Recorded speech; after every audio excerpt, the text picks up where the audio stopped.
The Silverstone Classic is the biggest historic motor racing festival in the world. And in 2018, it's even bigger than ever.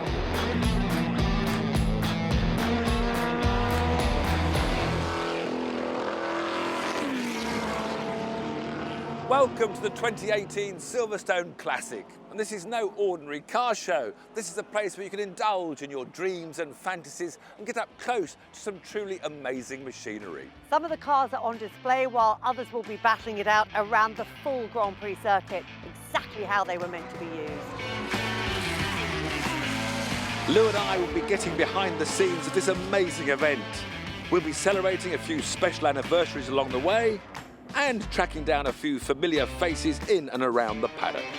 It's one of the biggest meetings we have here at Silverstone. There's a particularly knowledgeable and appreciative audience, I think, at the Classic. I've always had a love for cars, but I go classic. I love the Morgans, I love the AC Cobras. It's amazing, yeah, a fantastic array of different vehicles here, you know, so many like jaw-dropping cars to look at, and getting to race this one behind me, it's pretty cool.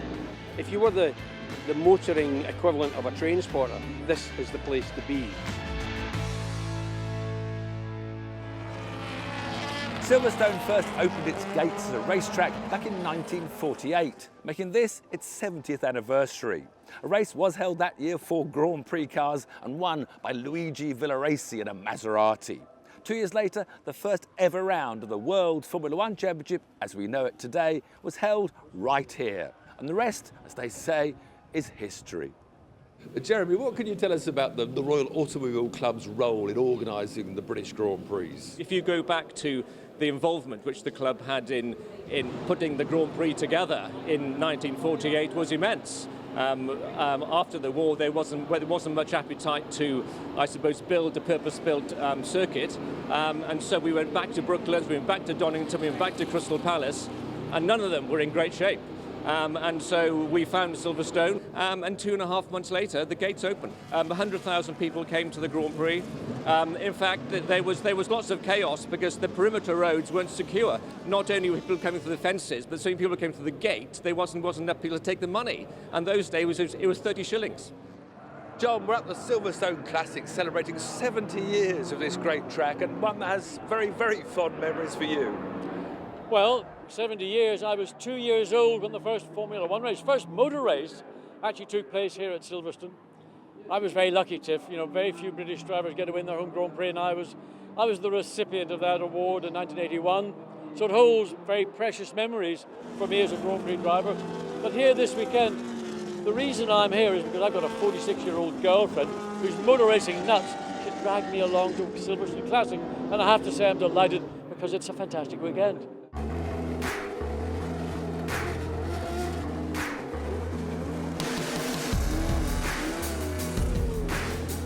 So how do you celebrate Silverstone's special birthday? Well, have a historic F1 race, of course, and we've got an incredible array of machines out here. There are Williams, there are Brabhams, this is Martin Brundle's Tyrrell just behind me. I think there are a few old Formula One drivers out on this grid as well. Well, one particularly looking down at his old 1980 Ensign Tiffany Dell. There it goes. It is indeed. But not today, Tiff, not today. Beautiful conditions for racing for this field of 70s and 80s Cosworth-era Formula One cars, and marches on the front row of the grid. Gold car Henry Fletcher, Gregory Thornton in the red, white and blue as they get away from the rolling start on the full Grand Prix circuit, sweeping into Abbey, the green car in third, the Tyrrell 012 of Martin Stretton. But it is the orange car of Henry Fletcher that's jumped away at the start in those so historic Jägermeister colours. 14 there in fifth place, that's Simon Fish in the ex-Tiffany Dell Ensign. And that's as good a selling point for any car as I can think of. Right behind him, Christoph Dansenborg in the first of a slew of Williamses. And there, 118, that's Matt Wrigley in an even older March. But the big wide noses of the March is still first and second.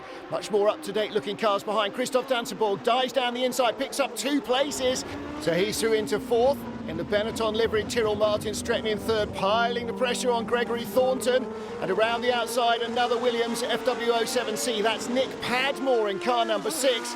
He's gone by the Ensign, now looking around the inside of the Lotus of Steve Brooks, and he goes by Car number 6 then, our race 1 winner on the charge. Inside Steve Brooks in the Essex Lotus now is the Penthouse Ensign of Michael Lyons. Didn't manage to squeeze through. Well, let's take a look again at that lunge from Christoph Dansenburg down into the complex. Comes all the way down the inside of the Ensign and the Lotus, takes a bit of curb, and through he goes into 4th.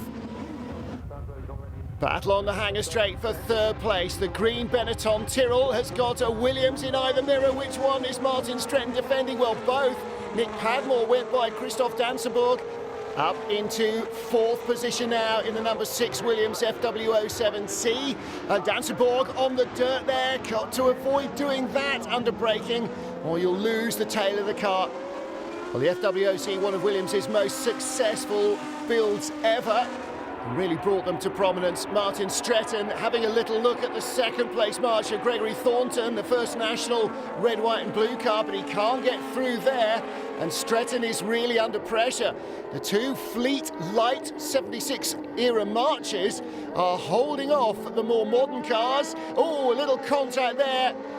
And that was Nick Padmore trying to stick his nose down the inside as it deranged the wing very slightly perhaps, or just taking the end plate off. There's Christoph Dansenburg in the 2nd of the Williamses.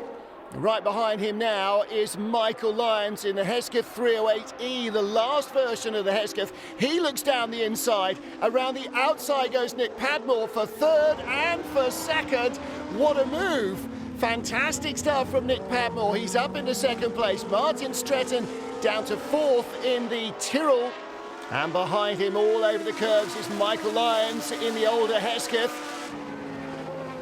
Lots of entertainment for the crowd, and we are in for a battle royal. Michael Lyons down the inside into Cops Corner. That would have been the old first corner at Silverstone when these cars were racing in period. Challenge for the leader, Henry Fletcher in the Jägermeister liveried Mark 761. Dates back to 1976, a very much less advanced car aerodynamically, and I think now that is working in Nick Padmore's favour. The FWOC Williams should be quick in a straight line, should have better cornering speed. He pulls out on the hanger straight, but he can't get by. It'll be a battle under braking. Through he goes, and that's where he's winning over the older cars. Under braking on stability and traction off the corner, and the battle now for 2nd place. The blue car of Michael Lyons. He's got the inside line, and through he goes. Gregor Fiskin in the UOP Shadow, and around the outside of him, Matteo Ferrer-Azar started last on the grid in 22nd in the Ligier JS11 and goes straight by Fiskin to move up into 13th place. He's really on the charge. Fantastic stuff.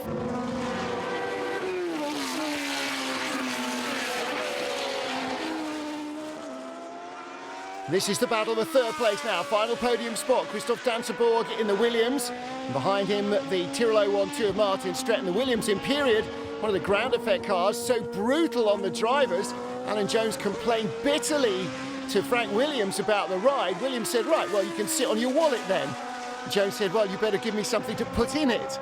There's a little bit of padding. Frank Williams always keener to spend money on cars than drivers, despite the fact that Jones was the reigning champion. They'd won the title with the FW07B the season before. Martin Stretton in the kind of car that was driven in period by Michele Alboreto, Martin Brundle and Stefan Johansson. Tyrrell always light and very nimble.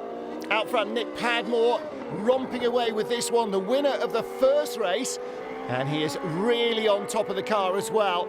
Christoph Dansenburg back down to 4th. Martin Stretton got a long run around the outside as they came out of the Vale through Club Corner, back up to 3rd place. And Dansenburg laid big black marks on the road as the Cosworth DFE chimed in when he wasn't quite ready for it. Well, let's take a look at how that shaped up. Down into the exit of the Vale, and Martin Stretton deep down the inside. Dansenburg sees him coming. Just enough room for Mighty Mouse to squeeze through in the Tyrrell, and Dansenburg trying to turn tighter, chasing the throttle. Last lap of this historic Formula One race at Silverstone, through the Maggotts and Beckett's S's and out onto the hanger straight. All change for 5th place. Gregory Thornton, number 5, ahead of Henry Fletcher now, so he's got by in the battle of the marches. Steve Brooks right with them. That'll be a big sort out at the line, but here we go. Checkered flag awaits. And Nick Padmore will add another Silverstone victory to Williams' tally that started with Clay Regazzoni back in 1979. Michael Lyons second in the Hesketh 308E. And in third place, it will be Martin Stretton in Tyrrell 012. A fantastic race by Nick Padmore. Nobody could hold a candle to him. He claimed victory for Michael Lyons, Martin Stretton. Fifth place, Matteo Ferrer Azar in the Ligier from the back of the grid. Several other classes of single-seater were also racing here at the Silverstone Classic. 2018 marked the diamond anniversary for Formula Junior, and there was a massive grid in the races for the pre-61 cars. Andrew Hibbert was at the front of it, but in the first race he was beaten to victory by Will Mitchum in his Mallock U2 Mark II. In race 2, however, Hibbert stayed ahead, taking his Lola on to claim victory. In the races for the newer Formula Junior cars up to 1963, there was double victory for Sam Wilson in the Lotus 2022, though the star of the show in race 2 was arguably Cameron Jackson. He came from the back of the field to take an impressive second place and win the Motorsport Driver of the Weekend award. There are a couple of great races in the Adrian Flux Trophy for pre-66 Grand Prix cars with action aplenty. Race 1 went to Will Nuttall's Cooper T53, while victory in the second encounter fell to the Lotus 1821 of Peter Horsman. Join us after the break for more action from the Silverstone Classic.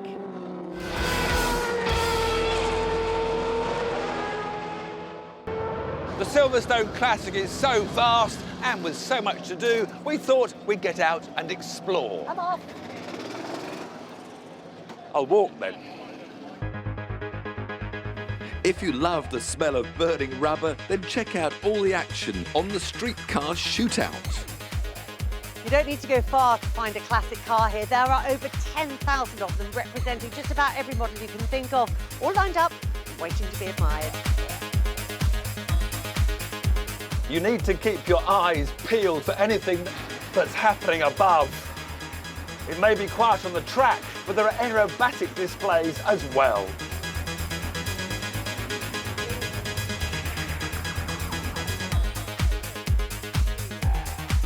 The Village Green is the place to come and relax. You can get something to eat or drink, indulge in a little retail therapy at the market, or have a go at the Crazy Golf. Oh, so close. There's so much here you won't get around it in one day. So why not bring your tent, set up camp and make a weekend of it. And the party keeps going into the night down here at the main stage, where you can have a cheeky beer and a boogie. Hello, Silverstone!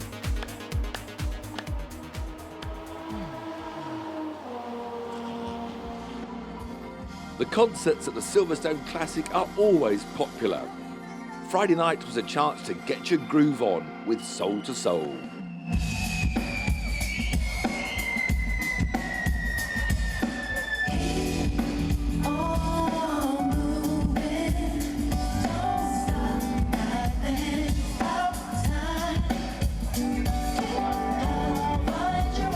Then on Saturday, it was reggae night. And a real labour of love, as UB40 with Ali, Astro and Mickey entertained the crowd. She loves me now, that just means I can't complain. Ooh, ooh, ooh. She loves me now. Silverstone, thank you. Good night.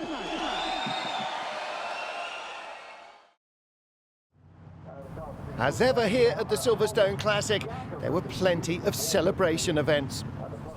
2018 marked the 70th birthday of the beautiful Aston Martin DB1, the first road car built under the then new owner, David Brown. Another Aston landmark, the 60th birthday for the stunning DB4. This year also marks the 80th anniversary of the Ace Cafe in London opening, a venue that became legendary with petrol heads, especially those with a love of two wheels. And there was a parade made up of a wonderful collection of classic motorbikes. Also here, the World GP bike legends. There was a chance to meet some of the heroes of the sport before the likes of Wayne Gardner, Phil Reed, Freddie Spencer and Maria Costello hit the track for a high-speed demo. There was also an opportunity for several of the car clubs here to get out on track and parade their beauties in front of the crowds. There were cars of all shapes and sizes, as well as some future classics. This weekend we're celebrating 60 years of the British Touring Car Championship, a series that's been wowing fans since its inception in 1958. When the series started out, they were basically production vehicles with race modifications. Nowadays, they are pure thoroughbred racing beasts. But throughout all that time, they have been going head-to-head at racetracks all around the country. And of course, this weekend it's the 60th celebration of touring cars. It's a wonderful event. It is. I mean, it is probably the greatest classic event in the world. I mean, cars from every generation, drivers from every generation. A lot of us older guys, we don't recognise each other. We have to wear our name on our overall. But we were there. It has. I mean, Silverstone has the most fantastic history for saloon car racing. Tell us about the parade that you're leading here on Sunday. Yeah, I'm leading a parade of, lots of historic, through the years, touring cars. It's probably only limited a lap or two because, once you strap one of these on your back, it's quite difficult to, to tone down the natural instinct to get stuck in and have a race. But it's a bit of fun. It'll be nice for everyone to see all these cars. So, Ricard, what was it that attracted you to the British Touring Car Championship in the first place? Because obviously you're not British. Well, to be honest, I was in Japan racing there for 2 or 3 years. And I was looking at F1, and I just won the Macau Formula 3 event. And but then Volvo came into touring cars. I didn't know at that time that the British touring cars was going to grow as it did. So I'm really pleased I took the decision to give up my F1 ambitions and do touring cars. So I think that was a good decision. Tell us about your friend. Yeah, well, that was in 1994. Of course, Volvo didn't have the racing image in England. People were joking a little bit about having the state racing, so we thought we'd take it a step further. We had that one on the roof doing the parade laps before the race, and people were laughing quite a lot at it, and the actual dog that we had on the roof in 1994. Big year this year for the British Touring Car Championship, celebrating its 60th anniversary. I mean, that makes it the third longest standing series anywhere in the world. Yeah, and it's different guises, British Saloon Car Championship, British Touring Car Championship, but the sporting regulations have always kept the racing incredibly close, so that different cars win on different circuits. Yes, there's an element of contact involved, but that's inevitable when you get, very closely matched cars on a circuit. So people come for the competition, the close door banging, and also the rivalries. Tim Harvey is leading the championship again. Fantastic. But John Cleland is attacking Sober. Sometimes that contact works in your favour, doesn't it, Tim Harvey? I wouldn't know what you're talking about, but... He attacks again as they go to the right hander and Lovehill, and they both spin. They're both out. That was 1992. That was 26 years ago. And people still talk about Tim and I 26 years later. And also, we weren't quite as politically correct then, were we, John? But this is clean. The man's an animal. There'll be clean action from the historic touring cars later in the show as they head into battle at the Classic.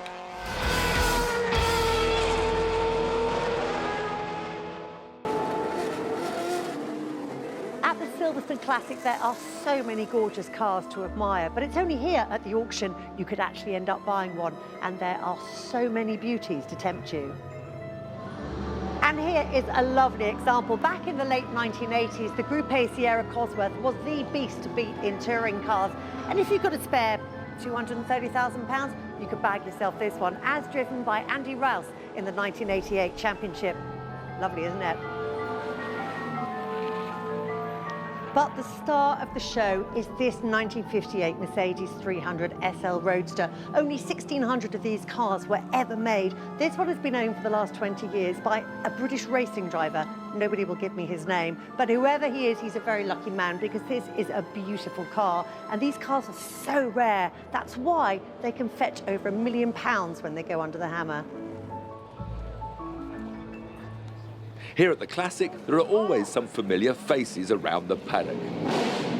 I just love all the historic ones, and even if they're just parading around and not actually racing, I just think it's lovely, and it's just like stepping through the doors and, you know, you've gone back in time just watching them all parade around, so I think that's really lovely to see. I mean, whatever turns you on, be it Formula One, be it touring cars, be it anything else, the car clubs out there, field after field of car clubs and enthusiasts, it is an astonishing event.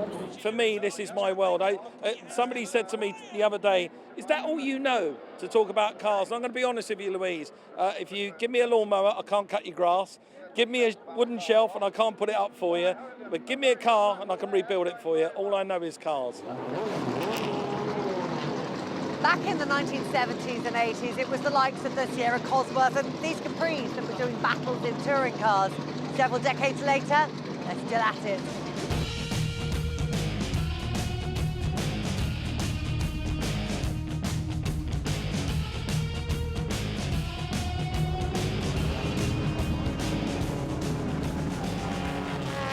Ready for one of the highlights, the historic Touring Car Challenge. Nick Wales' BMW M3 on pole from Julian Thomas in the Ford Sierra Cosworth, but just look at the acceleration of James Hansen.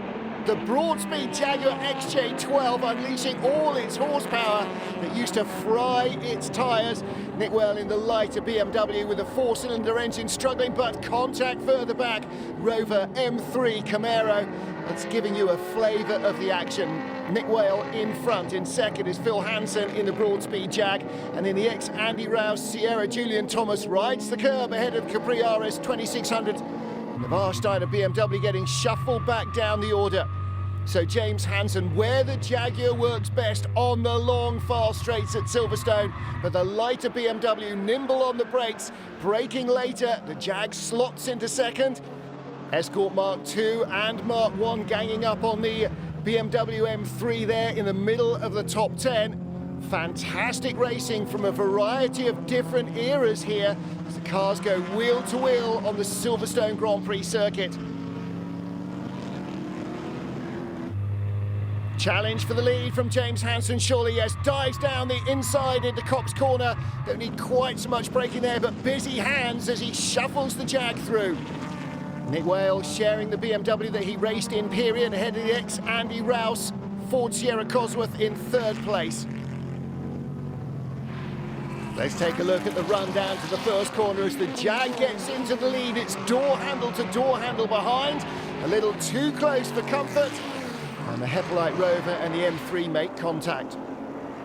Battle for the lead here at the Silverstone Classic. Cars from different eras. The XJ12 broad-speed Jaguar. And that is out front with James Hansen, but Nick Wales in the nimble BMW M3 on the tighter stadium section. He should have the advantage. Light, accelerative 4-cylinder engine. He gets around the outside of Hansen, who grabs another gear in a big handful of lock as the Jag's V12 now starts to unleash all its mighty horsepower. Thundering past the BMW, bellowing its way into the lead. Right behind Rick Wood now in his 3-litre Capri. But Nick Wales on the inside. He's got the inside line now as they get round to Luffield. Can he stay out of the way? He does. The Jag drifts out wide.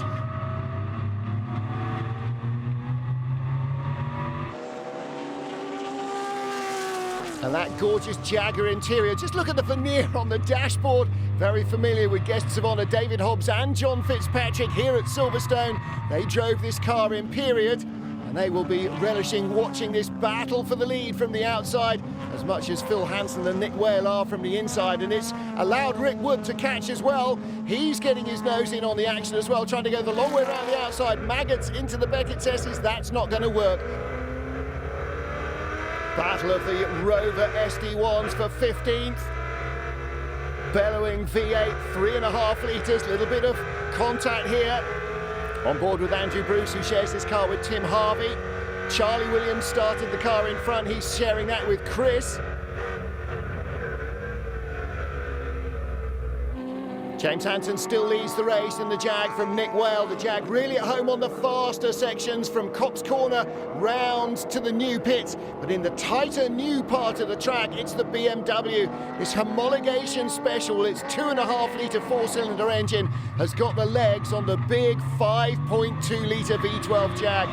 And through goes Rick Wood as well. Like the Jag, you can see the Capri has got those added on wheel arches and wings to make it into a racing car from a humble road car, whereas the BMW was designed specifically for the task. However, they're going 3 wide. Bravery counts here.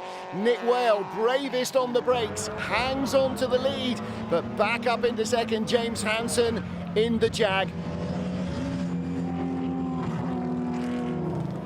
Battle for 6th place, the Capri RS 2600 of Steve Dance right behind, diving through in the Zack Speed Escort. Monster lock-up from David Tomlin. Gets it all wrong in the ex-Klaus Ludwig car, and he loses all the ground that he's fought so hard to make up. Pit windows open. Paul Linfoot brings in the Sierra RS 500 to hand over to Carl Jones. They've been running on the edge of the top 10.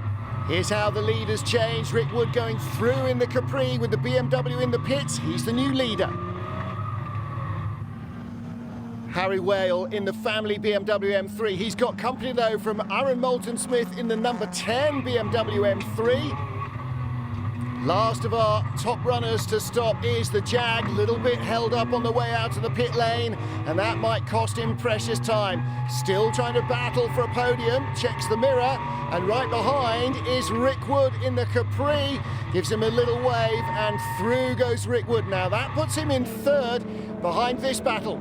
Harry Whale in the family M3, ahead of Aaron Moulton-Smith and an ex-Steve Soper BMW M3. Down a busy hangar straight comes the Jag. Cars left, right and centre. Everybody closing up behind in the mirrors, and through goes Steve Dance in the RS 2600 Capri. Look in the big rear view mirror as well, and that is the Zack Speed Escort of David Tomlin. He goes outside, looks inside, and he'll be later on the brakes than the Jag as well. The Capri just about makes it through, and through goes the Escort as well, and that puts the Jag down to 6th position. Not the greatest outlap in traffic, but Harry Whale is now nicely settled in the lead.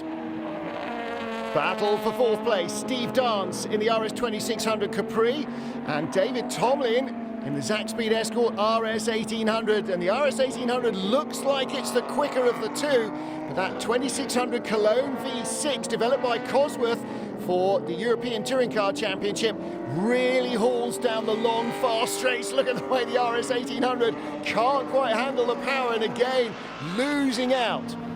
Well, these cars might be 30 or 40 years old. They're being driven as if they're 30 or 40 days old. I'm sure their original drivers would love this. Right in front of the Capri now, an ex-Tiffany Dell XXX Rover, unless I'm very much mistaken, from the British Touring Car Championship. Steve Dance goes by, and right with him still David Tomlin.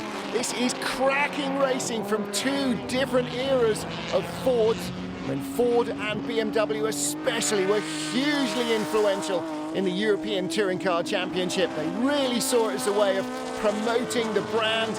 The RS Rally Sport badge on a Ford was always a mark of pride for any blue oval owner, and you can see why. Even in non-factory hands, these cars are putting on a stunning show. Down into Copse, backs it in on the grass, rallycross style, and a left front puncture, I think, spells the end of that battle. Well, what a great effort by David Tomlin, just too much, too late, and across the grass. Of course, Ford, race, rally, rallycross, you could do it all in an Escort, but probably not at the same time. All in all, though, it is only a flesh wound. He might yet finish the race. Jaguar XJ12 in the battle for 6th position. Ben Gill in the Mark 1 Escort, he goes through. And that's really where Ford's racing in the 70s started, with the Mark 1, then through the Mark 2 Escorts, through the Capris, with teams like Zack Speed. Paul Pochtiol fighting back, using the horsepower of the XJ12. Broadspeed Jag was never short on performance with that V12 engine, but it used to eat its tyres. And I'm not sure even modern tyres can really live with the power of the Broadspeed Jag. The Escort, though, much lighter on its feet, and through he goes. But just what a fabulous racing environment it must be to be in this bellowing behemoth of the racetracks. Checkered flag awaits. It's going to be a family victory. Harry Whale takes the win at Silverstone Classic, and it's a BMW 1-2 with the Mark Smith and Aaron Moulton Smith machine in second. Dramatic, flamboyant finish in third from Rick Wood and the Ford Capri. Fantastic win for Nick and Harry Whale, and that's what touring cars is all about. Different shapes and sizes and different noises. There's never a dull moment at the Silverstone Classic. In the Super Touring Car Trophy, BTCC legend Rickard Rydell started on pole in the Volvo S40. But he lost out in the rundown to the first corner. And in the end, it was James Dodd who added to his Silverstone Classic tally in the Honda, taking victory in race 1. The start for race 2 was again all arms and elbows. Exactly what Super Touring Car fans come to see. Again, Dodd thwarted Rydell's best efforts, hanging on for a second win, with John Cleland hot on their heels in third. In the Gallet Trophy for under 2-litre touring cars, lights to flag victory went to Rob Huff and Andy Wolff in a Lotus Cortina. In the Transatlantic Trophy for pre-66 cars, Rob Huff was on pole with teammate Trevor Buckley's Ford Falcon, but in a tight fight in the end, Mike Gardner and Andy Wolff claimed supremacy in their monstrous Falcon Sprint.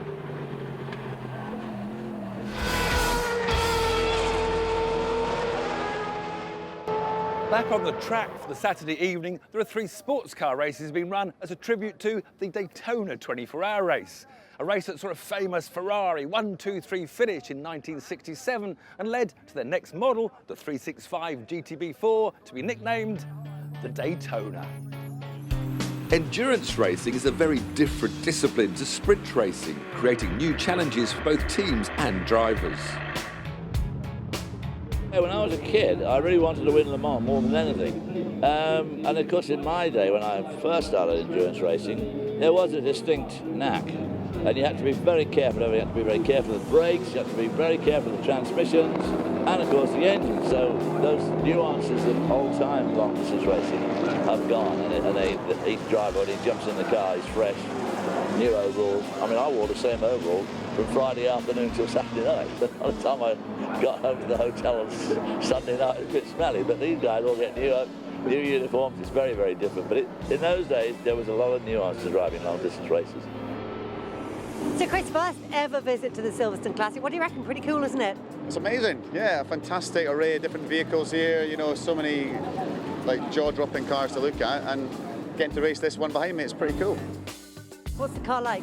It's amazing. I raced LMP2 2 years ago at Le Mans, so it's a very similar car, even though it's maybe 10 years older. And it's actually quite easy to drive. Being open cockpit, you can pick out the reference points a lot easier, and pretty cool when you're driving along and there's LMP1 cars next to you, and you know, classic cars. There's a car that Colin McRae raced at Le Mans, the Ferrari GT car as well. So yeah, for me it's a really special day. The first of the Daytona at Dusk races, the International Trophy for Classic GTs, was won by Jake Hill in his Lotus Elan. And victory in the Yokohama Trophy for the Masters Historic Sports Cars went to Ollie Bryant in the thundering Lola T70.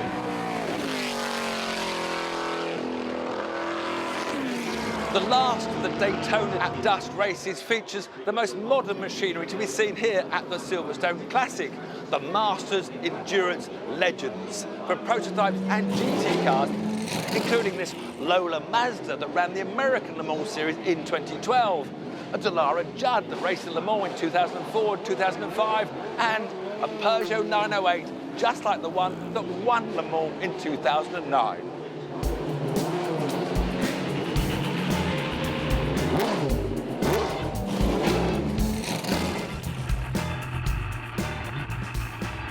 Racing into the dusk on Saturday evening, the cars are the Masters Endurance Legends. Now these are the newest cars at the Silverstone Classic, eligible for racing in the classics like Daytona 24 Hours, Le Mans 24 Hours.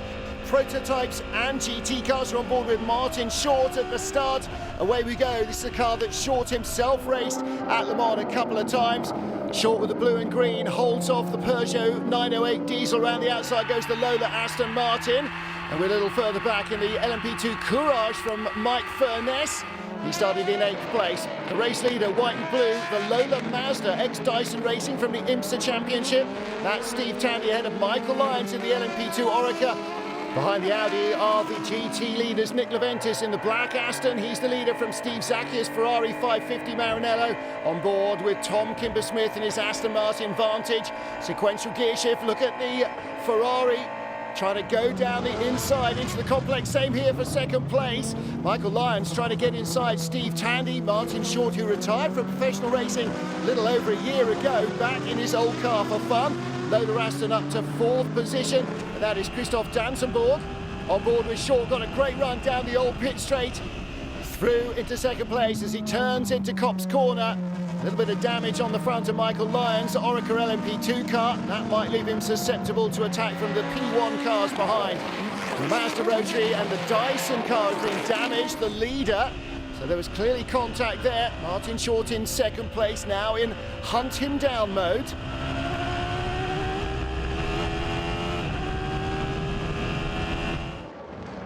Take a look again at the lead battle. Michael Lyons, 34 on the inside of Steve Tandy, and there's contact. Little bit of bodywork damage. Luckily, didn't cut the Lola Mazda's tyre. Lola Mazda of Steve Tandy leads. Martin Short in second. Michael Lyons trying to go the long way round the outside in the LMP2 Orica, and he does. Dive bomb Short, who's revived his old car and his old career, and is in no mood to make contact with anybody. SMP Racing Orica goes through into second place. Short in third under pressure from the Lola Aston Martin built at ProDrive. Two cars built at ProDrive battling for the GT class lead. The 550 Maranello, that was a project started by ProDrive, and those cars very successful in Le Mans and in IMSA Racing, and he was being chased by Tom Kimber-Smith in the Aston. Challenge for third place. Down the inside comes the Lola Aston of Christoph Dansenborg, and he goes through past Martin Short as well. Aston Martin's first prototype car in over 20 years. 3 of them were built by ProDrive, raced in the States and in Europe, and Le Mans, Daytona, Sebring. Now the battle is on for the lead of the race. The LMP1 Lola Mazda being chased down by the LMP2 Orica.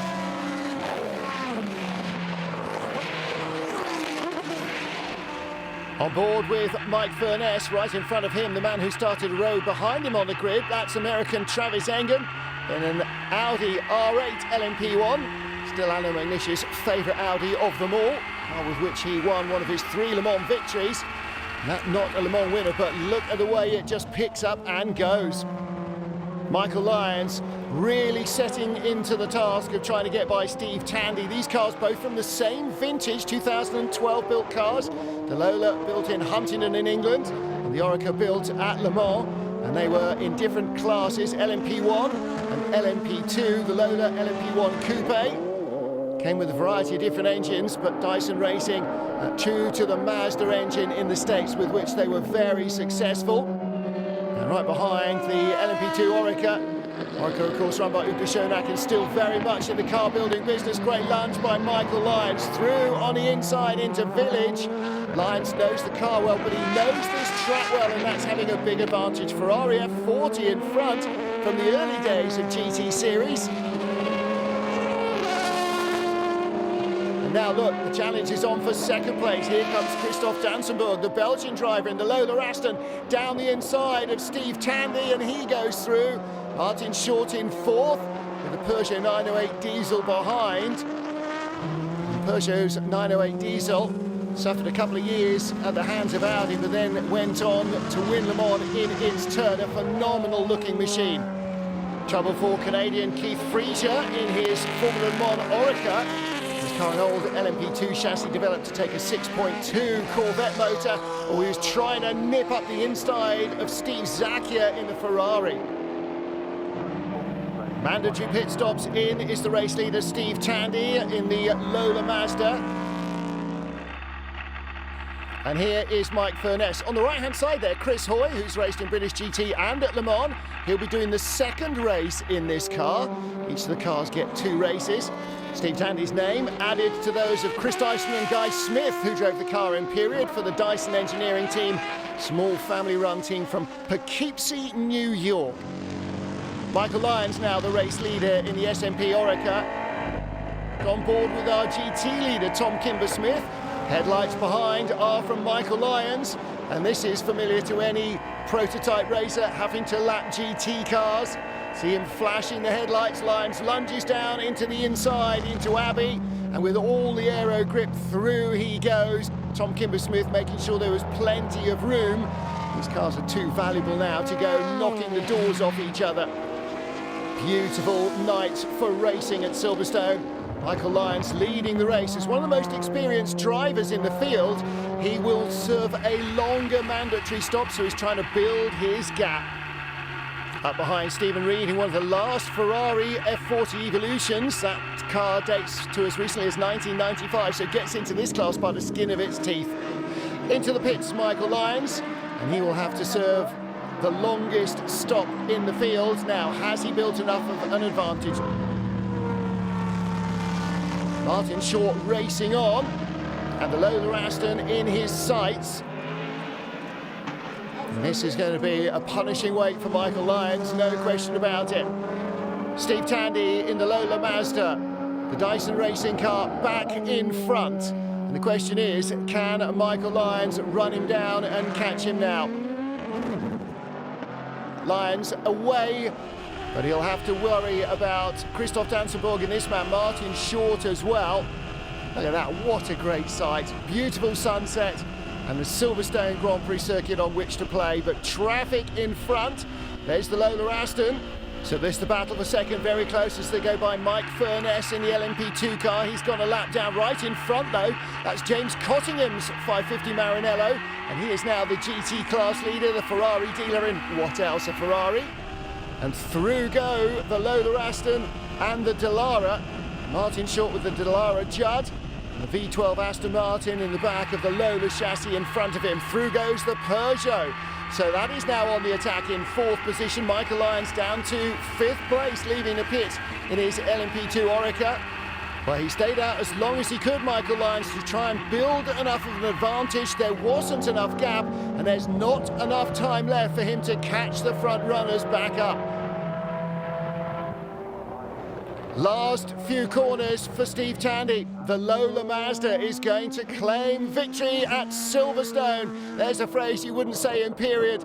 Victory for Steve Tandy. Second for Christoph Danzenborg in the Lola Aston Martin. And Martin Short, chasing him all the way to the line, will take the final spot on the podium, returning to motor racing.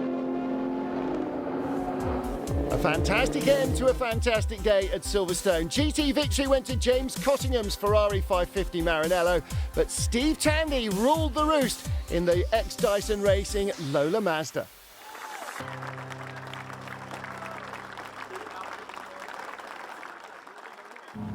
As always at the Classic, the sports cars produced some spectacular racing. It was the Jaguar E-Type of Andrew Kirkcaldy that started at the front in the Royal Automobile Club Tourist Trophy for pre-63 GTs. He was out on lap 4. Victory in the end going to Martin Hunt and Patrick Blakeney-Edwards in their AC Cobra. The Stirling Moss Trophy was for pre-61 sports cars. Victory went to Chris Ward and the wonderful Liston Nobly. There was a huge grid of cars in the HSCC Road Sports race. In the end, it was a lights to flag victory for the Lotus Elan of John Davison. The Royal Automobile Club's Woodcote Trophy was for pre-56 sports cars, and it was Gary Pearson in a D-Type Jaguar who claimed the win. In the second race for the Masters endurance legends, Sir Chris Hoy finally got his chance to head out on track and loved every moment of it. As in the first race, victory in the second went to Steve Tandy in the ex-Dyson Racing Lola Mazda. Well, that's it from me and Tiff. Our time here at the Silverstone Classic is over for another year, but what a great weekend we've had. Absolutely wonderful. And we hope you've enjoyed our little guide to what has been a spectacular event. And we'll be back here next year doing it all over again. So look forward to seeing you then.